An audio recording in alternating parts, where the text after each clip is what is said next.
Hello friends, मैं आपका स्वागत करता हूं अपने यूट्यूब चैनल आज़ाद एजुकेशन में। और आज की इस वीडियो में हम बात करने वाले हैं जावास्क्रिप्ट में डॉम मैनिपुलेशन के बारे में। इस वीडियो को आप शुरू से लेकर लास्ट तक जरूर देखिएगा। ये हमारा जो है पार्ट 1 वीडियो है, इसका पार्ट 2 वीडियो भी अवेलेबल होगा।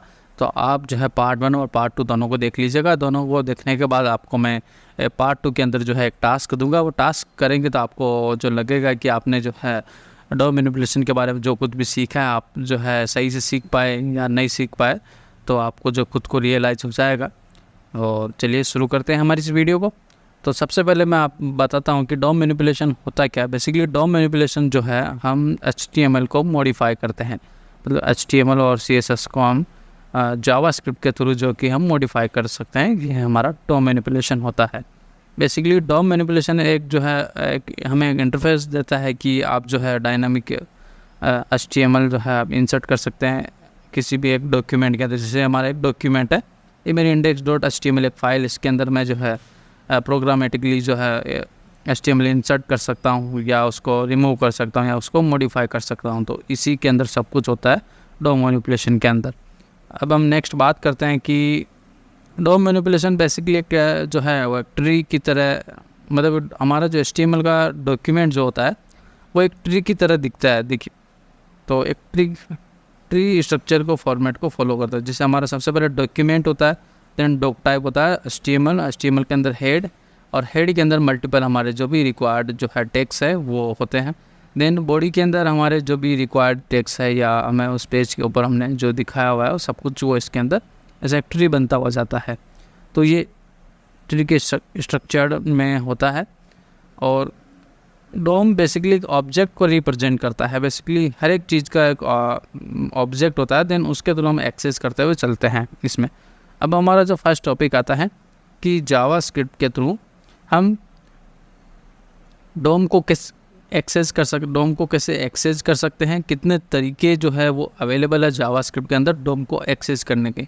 तो मैं यहाँ पे क्या करता हूँ, सबसे पहले आपको बेसिक में यहाँ पे मैंने एक वेब पेज बना लिया है, और यहाँ पे मैंने लाइव कर लिया। इसको लाइव कैसे हम कर सकते हैं HTML को, आपको इस पर वीडियो चाहिए तो मुझे आप कमेंट करके ज़रूर बताइएगा। तो इस पर भी मैं एक सेपरेट वीडियो बना दूँगा आपके लिए। तो मैं यहाँ पे बताता हूँ, डॉक्यूमेंट में यहाँ पे लिखता हूँ, यही हमारा डॉम होता है बेसिकली, ठीक है। तो इसके अंदर आप देखते हैं कि आपकी एक ट्री बन चुकी है। देखिए, HTML, हेड, बॉडी एंड इसके अंदर सब कुछ आपको देखने को मिल सकता है जो भी आपने लिखा है। ओके, तो अब हम क्या करते हैं, सेलेक्ट करने के हम बहुत सारे तरीके जो हैं अवेलेबल है जावास्क्रिप्ट के अंदर, उसको हम सीखते हैं। तो सबसे पहला जो तरीका होता है कि मतलब यहाँ पे मैं एक टैग डिफ़ाइन कर देता हूँ, H1 वाला हेडिंग, जो कि इंग्लिश में डिफ़ाइन कर देते हैं वेलकम। ओके, अब मैं क्या करता हूँ कि इसके अंदर मैं यहाँ पे जावास्क्रिप्ट हम यहीं पे लिखते हैं, और हम यहाँ पे भी लिख सकते हैं, और डायरेक्ट कंसोल में भी हम लिख के हम प्रैक्टिस कर सकते हैं। तो यहाँ पे मैं सिलेक्शन के लिए मैं जो है इस टॉपिक के लिए मैं सारा सब कुछ जो है कंसोल के अंदर मैं डिफ़ाइन करूँगा। कंसोल कैसे आप कंसोल मोड कैसे आप ओपन कर सकते हैं, तो राइट क्लिक करिएगा और इंस्पेक्ट आपको करना है, ठीक है। तो आप कंसोल मोड ओपन हो जाएगा, देन आप इस तरह से ओपन कर लीजिएगा। अब हम चलते हैं फर्स्ट कि document dot get element bye ID। तो गेट बाय ID के थ्रू हम कैसे एक्सेस कर सकते हैं किसी भी एलिमेंट को। एलिमेंट हमारा क्या होता है, ये हमारा पूरा एक एलिमेंट होता है, ठीक है। इसमें से टैग कौन सा हुआ, टैग हमारा H1 टैग है।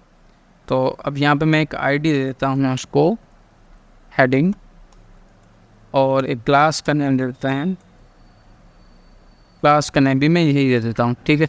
ओके, सो यहाँ पे हम देते हैं हेडिंग। अभी ये रिफ्रेश नहीं हुआ आई थिंक, सो ठीक है। तो इस तरह से हमारा क्या हुआ, एलिमेंट हमने एक्सेस कर लिया यहाँ पे। अब हम नेक्स्ट बात करते हैं कि हम बाई क्लास नेम से हम कैसे एक्सेस कर सकते हैं। तो बाई क्लास नेम से भी हम एक्सेस कर सकते हैं। ये एक्सेस क्यों करें, जब भी हमें रिक्वायरमेंट होगी ना, किसी हम कोई प्रोग्राम बना रहे होंगे, तब हमें इसकी डॉम की रिक्वायरमेंट होगी। तो मैं आपको एक टास्क दूंगा पार्ट 2 के अंदर, वो आपको करना होगा। तो अब हम देखते हैं gate element bye class name. Okay, सो gate element bye class name, तो हमारी क्लास नेम भी हेडिंग है। तो इस तरह से हमने देखा यहाँ पे हमें क्या रिटर्न कर रहा है, अरे फॉर्मेट में हमें रिटर्न करता है और उसकी लेंथ भी हमें दिखा रहा है, मतलब ये अरे के फॉर्मेट में रिटर्न करता है। ऐसा क्यों हुआ है क्लास के साथ, क्योंकि ऐसा इसलिए हुआ कि क्लासेस मल्टीपल हो सकती है, मल्टीपल हेडिंग्स पे हमने H1 टैग पे मल्टीपल जगह हम अप्लाई कर सकते हैं। बेसिकली जो आईडी होती है वो यूनिक होती है, इसलिए हमें डायरेक्ट जो है इसने क्या किया, यहाँ पे हमें डायरेक्ट एलिमेंट को रिटर्न किया और यहाँ पे इसने क्या किया, अरे फॉर्मेट में हमें रिटर्न किया। तो एक्सेस करना है आपको, तो यहाँ पे हम 0 एक्सेस करेंगे क्योंकि 0 इंडेक्स पे हुआ। तो इस तरह से आपका क्या हुआ, हमने एलिमेंट को एक्सेस कर लिया। अब नेक्स्ट बात करते हैं हम gate element bye tag name. तो ये बहुत सारा सब कुछ बेसिक है, इसमें कुछ वो कोई कॉम्प्लेक्सिटी नहीं है कि आपको समझ नहीं आए ये सारा। Gate element bye tag name, tag name क्या है हमारा, टैग नेम है H1। तो अब हम यहाँ पे क्या करते हैं, H1 लिख देते हैं, ठीक है। ये भी हमें क्या रिटर्न करेगा, एक लिस्ट फॉर्मेट में रिटर्न करेगा, बेसिकली एक अरे फॉर्मेट में, क्योंकि H1 मल्टीपल हो सकते हैं ना हमारे वेब पेज पे, इसीलिए। तो हम ये भी एक्सेस करना चाहते हैं एलिमेंट को, तो 0 इंडेक्स में यहाँ पे पास करता हूँ और एलिमेंट एक्सेस हो चुका है, ठीक है। अब हम नेक्स्ट बात करते हैं क्वेरी सेलेक्टर और क्वेरी सेलेक्टर ऑल, ठीक है।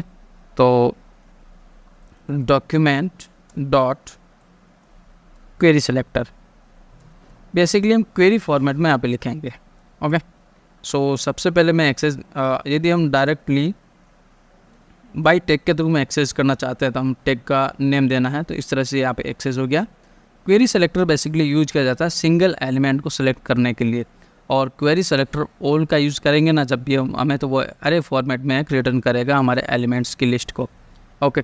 तो फर्स्ट हम यहाँ पे यूज़ करते हैं, जैसे कि मैं मल्टीपल यहाँ पे हेडिंग्स जो है डिफ़ाइन कर देता हूँ, ठीक है। वेलकम की जगह मैं लिख देता हूँ 1 and heading 1 and the class common रखता हूँ, ठीक है। और यहाँ पे मैं क्लास यहाँ पे डिफरेंट कर देता हूँ 3, ओके। सो यहाँ पे डिफाइन कर देते हैं 3 एंड एंड यहाँ पे 2 कर देते हैं, हेडिंग 2 एंड हेडिंग 3। सो मैंने 3 हेडिंग्स यहाँ पर डिफाइन कर दी। अब मैं सेलेक्ट करना चाहता हूँ यहाँ पे क्वेरी सेलेक्टर का हम यूज़ करते हैं। अभी मैं H1 करूँगा तो क्या होगा, देखो सिंगल सेलेक्ट, जो भी हमारा फर्स्ट हेडिंग होगी उसको हम यहाँ पे गेट कर सकते हैं। नेक्स्ट मैं चाहता हूँ कि मेरा H1 मैं सेलेक्ट करना चाहता हूँ जिसकी क्लास जो है हेडिंग 3 हो।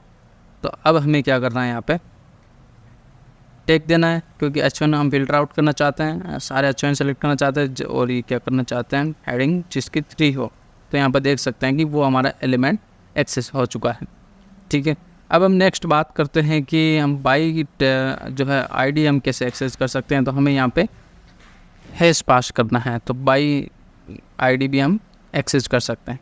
अब हम नेक्स्ट बात करते हैं कि हमें क्वेरी सेलेक्टर ऑल का हम यूज़ करते हैं, ठीक है।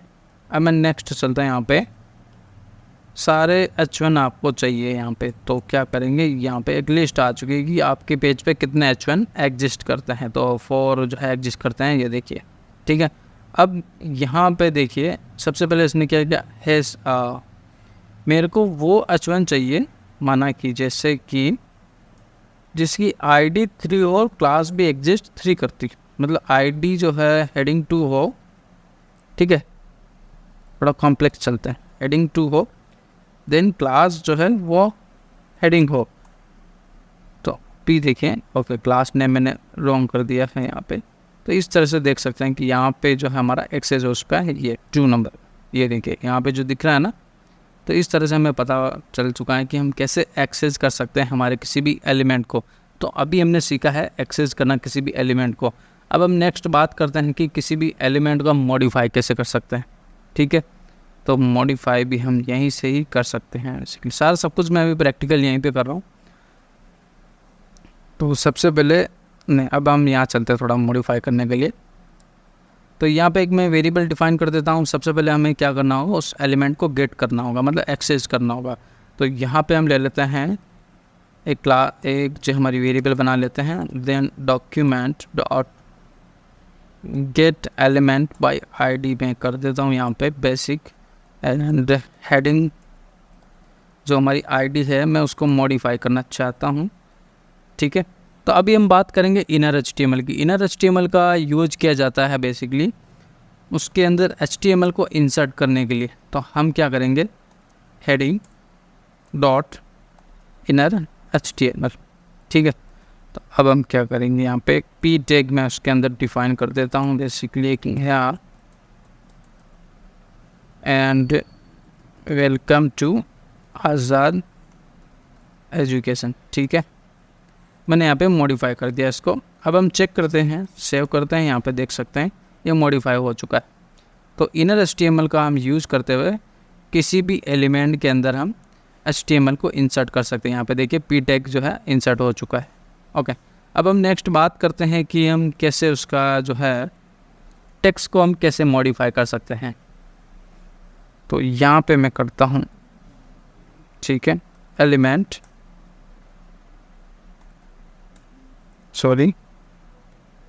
नॉट हेडिंग डॉट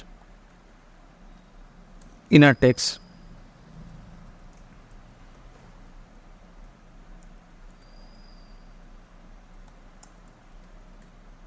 यहाँ पे देखिए इनर टेक्स्ट का हम यूज करते हुए उसके टेक्स्ट को हम मॉडिफाई कर सकते हैं। और हमने इनर HTML का यूज किया तो हमने क्या किया, उसमें एक नया HTML टैग हमने इंसर्ट कर दिया, ठीक है। हम यहाँ से मल्टीपल टेक्स्ट भी इंसर्ट कर सकते हैं। ऐसा नहीं कि हम जब हम चाहेंगे कि मल्टीपल टेक्स्ट में इंसर्ट करना चाहते, जैसे आपका बहुत बड़ा HTML है, आप इंसर्ट करना चाहते हैं, जैसे कि ऐसा आप लिखेंगे, वो मतलब बैकएंड्स के थ्रू आ रहा है, API के थ्रू, तो आप कैसे करेंगे, ठीक है।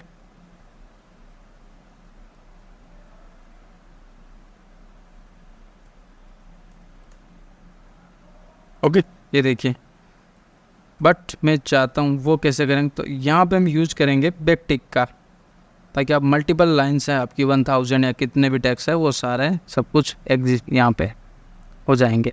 इसको हमें बंद करना होगा, ठीक है। तो यहाँ पे देख सकते हैं हमारे सारे पी टैग्स जो आ चुके हैं। अब तक हमने सीखा है HTML को इंसर्ट करना, देन उसके टेक्स्ट को जो है मॉडिफाई करना।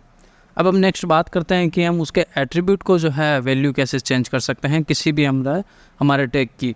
तो मैं यहाँ पे जो चलता हूँ यहाँ पे, ठीक है, और इसमें मैं क्या करता हूँ, अभी मैं ये सारा सब कुछ रिमूव कर देता हूँ, ठीक है। तो मैं क्या चाहता हूँ कि हमारी जो हेडिंग है इसमें जो क्लास है, मैं इसमें एक नया जो है क्लास नेम जो है मैं सेट करना चाहता हूँ। तो एलिमेंट यहाँ पे हमारी वेरिएबल को हम कॉल करेंगे, then not heading dot set attribute, हम मेथड का यूज़ करते हुए हम देखें उसका क्या करेंगे, हम यहाँ पे रिक्वायर्ड होगी क्वालिफाइड नेम। सो क्वालिफाइड नेम यहाँ पे क्या हो, स्ट्रिंग में चाहिए और वैल्यू भी स्ट्रिंग में चाहिए। तो क्वालिफाइड नेम हो गया हमारा क्लास, बेसिकली हमारा एट्रीब्यूट का नेम है ये, ठीक है। सो देन हमें वैल्यू देनी है यहाँ पे आज़ाद, मैं जैसे क्लास नेम प्रोवाइड कर देता हूँ, देन सेव करता हूँ और चेक करते हैं। देखिए क्लास नेम जो यहाँ पे क्या हुआ कि पूरा रिप्लेस हो चुका है, ठीक है। अब हम इसमें नेक्स्ट जो है टॉपिक्स में हम बात करेंगे। देखिए हम रिप्लेस नहीं करना चाहते उसकी वैल्यू को, मैं चाहता हूँ कि और नई क्लास ऐड हो जाए। जैसे कि आप टेबिनेशन सिस्टम बना रहे हैं कि इसके क्लिक पर, जैसे कि ये सारा टेब सिस्टम है, इसके क्लिक पर ये हाइड हो जाए, ये शो हो जाए, ऐसे रिप्लेस हो जाएगा। तो सब कुछ क्लास की जो उस टैग की जो डिज़ाइनिंग वगैरह वो रिमूव हो जाएगी, ठीक है। तो हम नेक्स्ट टॉपिक में हम बात करेंगे उसके लिए हम किसी भी एट्रीब्यूट को जो है रिमूव कैसे कर सकते हैं, ठीक है। तो यहाँ पे मैं एक और आपको बताना चाहूँगा कि किसी भी एट्रीब्यूट की, सबसे पहले मैं बताना चाहूँगा एट्रीब्यूट की वैल्यू कैसे हम ले सकते हैं, कि उसमें क्या एग्जिस्ट करता है, ठीक है। तो यहाँ पे हम यूज़ करेंगे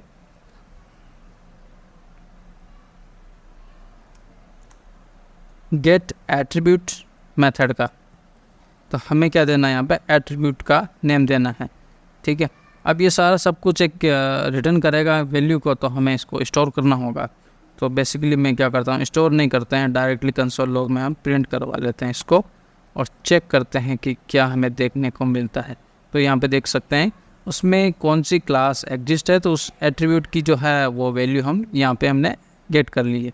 तो इस तरीके से हम किसी भी एट्रीब्यूट की वैल्यू को हम गेट कर सकते हैं। ओके, अब हम नेक्स्ट चलते हैं कि किसी भी एट्रीब्यूट को रिमूव कैसे कर सकते हैं। तो नेक्स्ट जो हम चलते हैं heading dot remove attribute. Okay, बहुत सिंपल लैंग्वेज में जो है इसके मेथड्स यहाँ पर डिफाइंड है। आपको जो है देखने में ही पता चल जाएगा।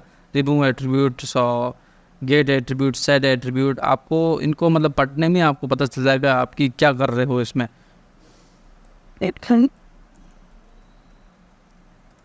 तो यहाँ पर सेव करते हैं और चेक करते हैं एलिमेंट के अंदर। ये देखिए यहाँ पे जो हमारा क्लास एट्रीब्यूट है h1 का और रिमूव हो चुका है। अब हम नेक्स्ट बात करते हैं कि हम इसकी स्टाइल जो है मतलब CSS कैसे अप्लाई कर सकते हैं डायरेक्टली। तो अब हम नेक्स्ट बात करते चलिए।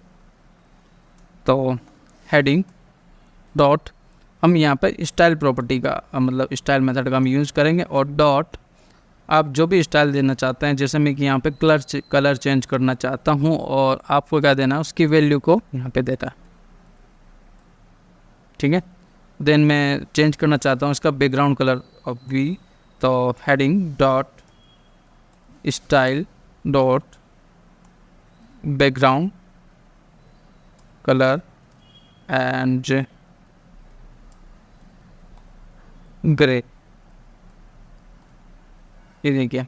तो इस तरीके से हम इसमें CSS भी अप्लाई कर सकते हैं या इसकी डिज़ाइन भी हम चेंज कर सकते हैं जावास्क्रिप्ट के थ्रू।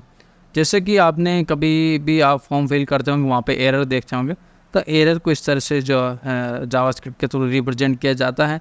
देन उनमें वहीं से कुछ जो है मतलब डेवलपर ने कोड किया होगा कि वहाँ पे कि एरर शो होती है तो उसका कलर इस टाइम पे रेड हो जाए, और वार्निंग एरर तो इसका कलर ये जो है येलो हो जाए, और मतलब नॉर्मल नोटिस एरर है तो इसका कलर ये हो जाए। तो वो कलर कैसे चेंज कर सकते हैं, तो हम यहाँ पे जावास्क्रिप्ट के थ्रू जो है DOM मैनिपुलेशन के अंदर जो है उसका कलर हम चेंज कर सकते हैं।